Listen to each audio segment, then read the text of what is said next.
இன்றைய தினத்தில் தியானிக்கும்படியாக தெரிந்து கொண்ட வேத வசனம் மத்தேயு எழுதின சுவிசேஷம் 1ஆம் அதிகாரம் அதன் 21ஆம் வசனத்தை ஒருவர் சத்தமா வாசிக்கலாம். அவள் ஒரு குமாரனை பெறுவாள். அவள் ஒரு குமாரனை பெறுவாள். அவருக்கு இயேசு என்று பெயரிடுவாயாக. ஏனெனில் அவர் தமது ஜனங்களின் பாவங்களை நீக்கி அவர்களை ரட்சிப்பார் என்றார். அல்லேலூயா, அல்லேலூயா. இங்கே காபிரியேல் தூதன் ஒரு வார்த்தையை தெளிவாக அறிவிக்கிறதை பார்க்க முடிகிறது. அல்லேலூயா, அல்லேலூயா. எந்த வார்த்தையை அறிவிக்கிறது என்று நாம் பார்ப்போமானால், ஆண்டவராகிய இயேசு கிறிஸ்துவினுடைய பிறப்பை குறித்த காரியங்களை, அவர் பிறந்த பிறகு அவர் எப்படி இந்த பூமியிலே அவர் செயல்படுவார் என்கிறதை குறித்து, ஆண்டவருடைய பிறப்பை குறித்து அங்கே ஒரு வார்த்தையை காபிரியேல் தூதன் பேசுகிறதை பார்க்க முடிகிறது. அல்லேலூயா, அல்லேலூயா, அல்லேலூயா. அந்த தூதன் என்ன பேசுகிறான் என்று நாம் பார்ப்போமானால், அவள் ஒரு குமாரனை பெறுவாள். அவள் என்றால் யார் என்று பார்ப்போமானால், இயேசு கிறிஸ்துவின் தாய் என்று சொல்லி அழைக்கப்படுகிற மரியா என்று சொல்லுகிற சகோதரியை குறித்து தான் சொல்லப்பட்டிருக்கிறது. அல்லேலூயா, அல்லேலூயா, அல்லேலூயா.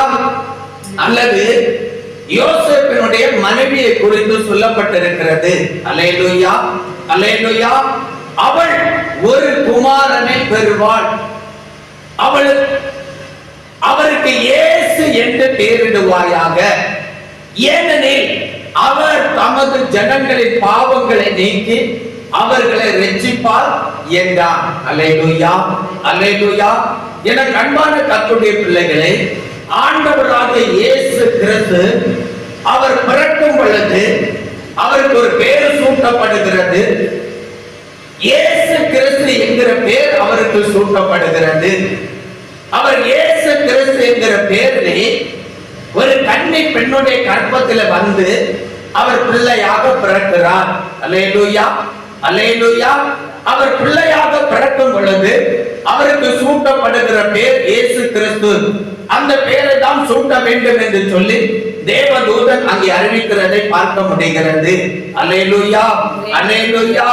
அவர் இயேசு கிறிஸ்து தமது ஜனங்களின் பாவங்களை நீக்கி அவர்களை ரட்சிப்பார். அல்லேலூயா, அல்லேலூயா. என அன்பான கர்த்தருடைய பிள்ளைகளே, ஆண்டவராகிய இயேசு கிறிஸ்து இந்த உலகத்திலே பிறந்ததின் நோக்கமே அவர் தமது ஜனங்களின் பாவங்களை நீக்கி அவர்களை ரட்சிப்பார், அவர்களை ரட்சிக்கிறதற்காகவே பிறந்தார். அல்லேலூயா, அல்லேலூயா. நீங்கள் நானும் ஒரு சரியான சத்தியத்தை அறிந்து கொள்ள வேண்டும். ஆண்டவராகிய இயேசு கிறிஸ்து ஒரு கன்னி பெண்ணுடைய கற்பத்தில் வந்து தேவகுமாரனாக பிறந்ததின் நோக்கமே அவருடைய ஜனங்களை பாவங்களை நீக்கி ரட்சித்து அவருடைய பிள்ளைகளாக மாற்றுகிறதற்கு தான் ஆண்டவராகிய இயேசு கிறிஸ்து இந்த உலகத்தில் பிறந்தார். இயேசு கிறிஸ்து பிறந்ததை நாம் இன்றைக்கு தியானித்து ஆண்டவரை ஆராதித்து மகிமைப்படுத்திக் கொண்டிருக்கிறோம். அல்லேலூயா.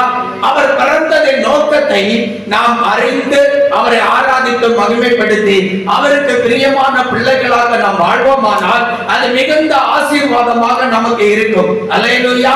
இந்த உலகத்தில் வாழுகிற ஜனங்களை பார்க்கும் பொழுது ஏராளமான மக்கள் இயேசு கிறிஸ்து இந்த உலகத்தில் பிறந்தார் என்கிற நற்செய்தியை அறிந்து எல்லா மக்களும் ஆகோஷமாக ஆண்டவரை கொண்டாடுகிறவர்களாக, தங்களுடைய வாழ்க்கையிலே சந்தோஷங்களையும் மகிழ்ச்சியும் அனுபவிக்கிறவர்களாக காணப்படுகிறார்கள். இனிவரு கூட்ட ஏராளமான ஜனங்கள் இயேசு பிறந்தார், ஆகையால் இன்றைக்கு நாம் சந்தோஷமாக இருக்க வேண்டும் என்று சொல்லி பலவிதமான பாவங்களையும் அநியாயங்களையும் அக்கிரமங்களையும் அசுத்த கிரியைகளை நடப்பித்து தங்களுடைய வாழ்க்கையை கெடுக்கிறவர்களாக வாழ்ந்து கொண்டிருக்கிறார்கள். அல்லேலூயா. இப்படிப்பட்ட ஜனங்கள் ஆண்டவராகிய இயேசு கிறிஸ்து இந்த உலகத்தில் எதற்காக பிறந்தார் என்கிற நோக்கத்தை அறியாமல் வாழ்ந்து சீர்கெட்டவர்களாக தங்களுடைய வாழ்க்கையை கெடுத்து அழிக்கிறவர்களாக இயேசு கிறிஸ்து பிறந்த பிறந்ததின் நோக்கத்தை அவர்கள் சரியா அறிந்து அதை நிறைவேற்றி வாழ விருப்பமற்றவர்களாக வாழ்ந்து சோரம் போய் அழிந்து கொண்டிருக்கிறவர்களாக காணப்படுகிறார்கள். அல்லேலூயா, அல்லேலூயா. எனக்கு அன்பான கர்த்தருடைய பிள்ளைகளே, நீங்களும் நானும் அப்படிப்பட்டவர்களாக இருக்கக்கூடாது. நீங்களும் நானும் ஆண்டவராகிய இயேசு கிறிஸ்து இந்த உலகத்தில் தேவகுமாரனாக ஒரு கன்னி பெண்ணுடைய கர்ப்பத்தில் வந்து பிள்ளையாக ஏன் பிறந்தார் என்கிற நோக்கத்தை சரியா அறிந்து அவருடைய பிறப்பின் நோக்கத்தை நாம் நிறைவேற்றுகிறவர்களாக ஆண்டவராகிய இயேசு கிறிஸ்து தமது ஜனங்களின் பாவங்களை நீக்கி அவர் நம்மை ரட்சிக்கிறதற்காக இந்த உலகத்தில் வந்தார் என்று அறிந்து நாம் எல்லா பாவங்களையும் விட்டுவிட்டு மனம் திரும்பி ஆண்டவருக்கு என்று பரிசுத்தமாக வாழ வேண்டும். அப்பொழுதுதான் அவர் இந்த உலகத்தில் தேவகுமாரனாக இயேசு கிறிஸ்து என்கிற நாமத்தில் பிறந்ததின் நோக்கம் நம் மூலம் நிறைவேறும். அதன் மூலம் கர்த்தர் மகிமை அடைகிறவராக காணப்படுவார். அல்லேலூயா. ஆகையால் உங்களுக்கு ஒரு நற்செய்தியை ஆண்டவர் அறிவிக்கிறார். பரிசுத்த ஆவியானவர் ஒரு நற்செய்தியை தெரிவிக்கிறார். அல்லேலூயா. அது என்ன நற்செய்தி என்றால், அவள் ஒரு குமாரனை பெறுவாள், அவருக்கு இயேசு என்று பெயரிடுவாயாக. ஏனெனில் அவர் தமது ஜனங்களின் பாவங்களை நீக்கி அவர்களை ரட்சிப்பார். அல்லேலூயா.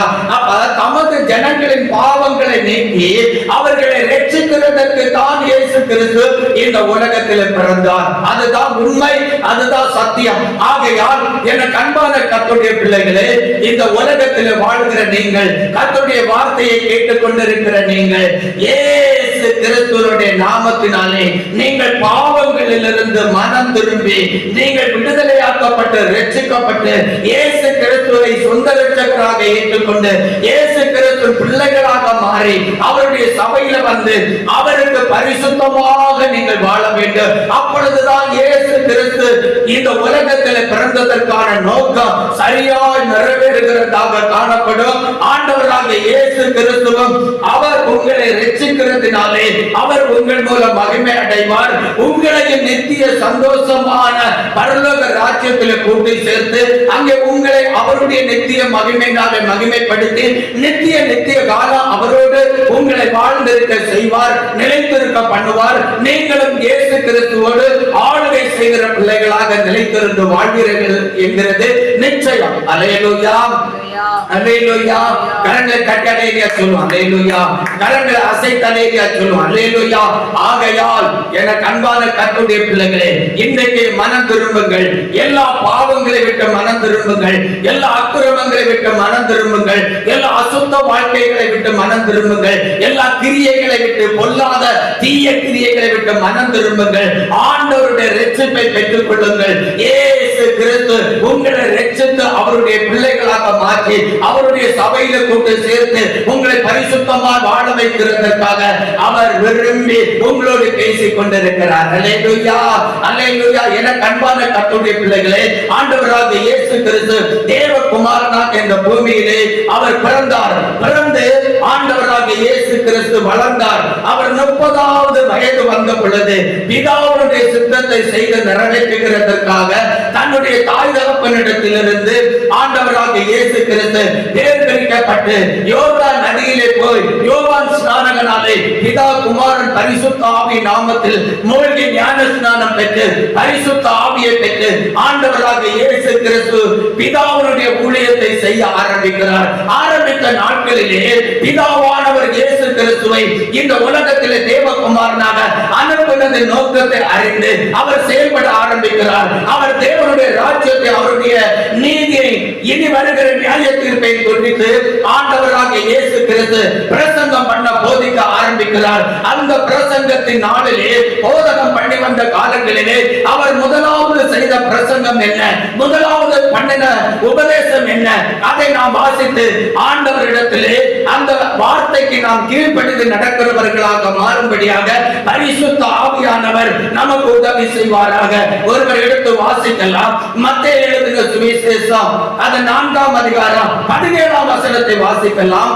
அது முதல் இயேசு மனம் திரும்புங்கள், பரலோக ராஜ்யம் சமீபித்திருக்கிறது என்று பிரசங்கிக்க தொடங்கினார். அல்லேலூயா. அது முதல் பரலோக ராஜ்யம் சமீபத்திருக்கிறது, நீங்கள் மனம் திரும்புங்கள் என்று சொல்லி ஆண்டவர் பிரசங்கம் பண்ண தொடங்கினார். அல்லேலூயா, அல்லேலூயா. மனம் திரும்புங்கள், பரலோக ராஜ்யம் சமீபத்திருக்கிறது என்று சொல்லி ஆண்டவர் பிரசங்கிக்க தொடங்கினார். என அன்பான கர்த்தருடைய பிள்ளைகளே, இயேசு இந்த உலகத்தில் பிறந்ததின் காரணமே எல்லா மக்களையும் பாவத்திலிருந்து மனம் திரும்ப பண்ணி பரிசுத்தமான வாழ்க்கை அவர்களுக்கு கொடுத்து அவர்களை பரலோக ராஜ்யத்தில் கூட்டி சேர்க்க வேண்டும். இதுதான் ஆண்டவராகிய இயேசு கிறிஸ்துவினுடைய பிரதான நோக்கம். அதற்காகத்தான் இயேசு கிறிஸ்து தேவகுமாரனாக இந்த பூமியிலே பிறந்தார். அல்லேலூயா. ஆகையால் எனக்கு அன்பான கர்த்தருடைய பிள்ளைகளே, எல்லா ஜனங்களும் மனம் திரும்புங்கள், எல்லா ஜனங்களும் ரட்சிக்கப்படுங்கள், எல்லா ஜனங்களுக்கும் பரலோக ராஜ்யம் சமீபமாய் வந்திருக்கிறது. ஆகையால் நீங்கள் பாவங்களை விட்டு, அக்கிரமங்களை விட்டு, அசுத்த வாழ்க்கைகளை விட்டு, அநியாய செயல்களை விட்டு மனம் திரும்பி இயேசு கிறிஸ்துவை சொந்த இரட்சகராக ஏற்றுக்கொண்டு அவருடைய பிள்ளைகளாக மாறுங்கள். அப்படி நீங்கள் மனம் திரும்பி இயேசு கிறிஸ்துவை சொந்த இரட்சகராக ஏற்றுக்கொண்டு இயேசுவின் பிள்ளைகளாக மாறி கர்த்தருடைய சரீரமாகிய சபையில வருவீர்களானால் உங்களுக்கு முன்பாக பரலோக ராஜ்யம் சமீபமாக இருக்கிறது என்று தேவ ஆவியானவர் திருமணம் பற்றுகிறார். அல்லேலூயா. கரங்களை தட்டுவோர் அல்லேலூயா சொல்லுங்க. அல்லேலூயா. கரங்களை அசைப்போர் அல்லேலூயா சொல்லுங்க. அல்லேலூயா. இன்னும் ஒரு வசனத்தை வாசிக்கலாம். மத்தேயு எழுதின சுவிசேஷம் 9ஆம் அதிகாரம் 9ஆம் வசனத்திலிருந்து ஒருவர் வாசிக்கலாம். இயேசு அவ்விடம் விட்டு புறப்பட்டு போகையில் ஆயத்துறையில் உட்கார்ந்திருந்த மத்தேயு என்னும் ஒரு மனுஷனை கண்டு எனக்கு பின் சென்று வா என்றார். அல்லேலூயா, அல்லேலூயா. பாருங்கள், ஆண்டவராகிய இயேசு கிறிஸ்து பிதாவுடைய சித்தத்தை செய்த நாட்களிலே ஆண்டவர் ஒரு பட்டணத்திலே அவர் தேவனுடைய கிரியைகளை நடப்பித்து விட்டு அவர் இன்னொரு பகுதிக்கு கடந்து செல்லும் பொழுது ஆயத்துறையிலே மத்தேயு என்கிற ஒரு மனுஷன் உட்கார்ந்து கொண்டிருக்கிறான். ஆயத்துறை என்றால் வரி வசூலிக்கிற இடம். அந்த ஸ்தலத்திலே மத்தேயு என்கிற ஒரு மனிதன் உட்கார்ந்து கொண்டிருக்கிறான். அந்த மனிதனை பார்த்ததும் ஆண்டவராகிய இயேசு கிறிஸ்து இப்படியாக ஒரு காரியத்தை சொல்லி அழைக்கிறார். நீ எழுந்து என்னை பின்பற்றி வா என்று சொல்லி ஆண்டவர் அழைப்பை கொடுக்கிறார்.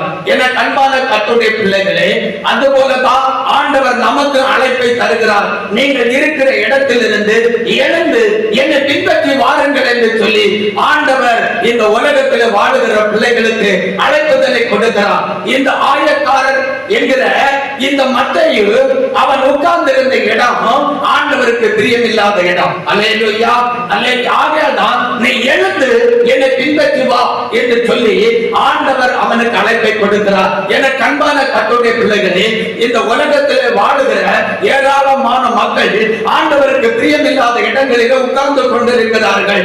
ஆண்டவர் சொல்லுகிறார், அந்த இடத்திலிருந்து எழுந்து என்னுடைய சரீரமாகிய சபைக்குள்ளே வாருங்கள், என்னை பின்பற்றுங்கள் என்று சொல்லி ஆண்டவர் அழைப்பு கொடுக்கிறார். அல்லேலூயா. இங்கே ஆயத்துறையிலே இருந்த மத்தேயு என்கிற மனுஷனை பார்த்து நீ எழுந்து என்னை பின்பற்றி வா என்று சொல்லி அழைத்ததும் அவன் ஆண்டவரை பின்பற்றினான் என்று வேதம் சொல்லுகிறது. அல்லேலூயா. கீழே வாசிங்க.